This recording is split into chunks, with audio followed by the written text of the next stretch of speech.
Okay, when we go to start using our laser cutter, open up the lid. You want to pop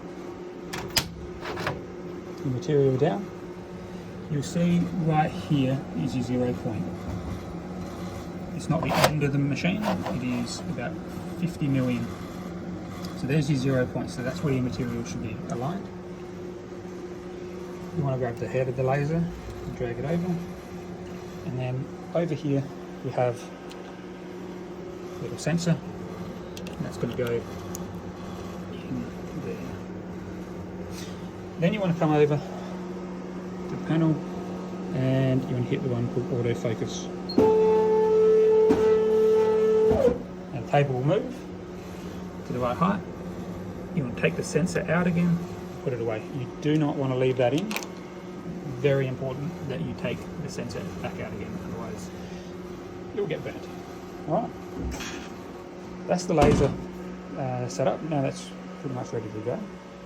Over here on the actual computer, got my file ready to go.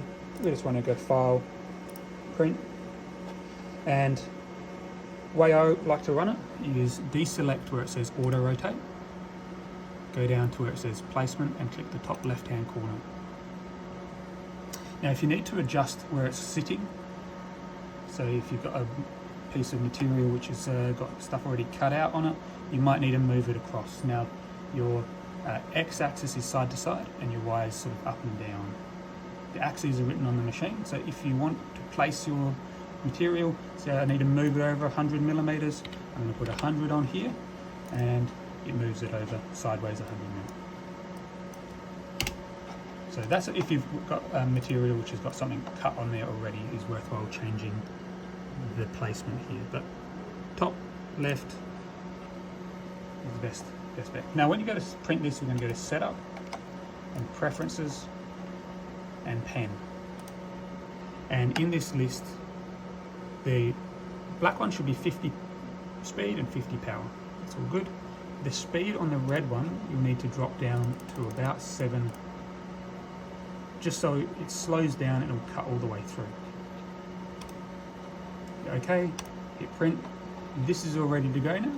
Once you hit print here, it will send it over to the laser cutter, and still got the autofocus on, so just get back on that. Your file should be on the screen here.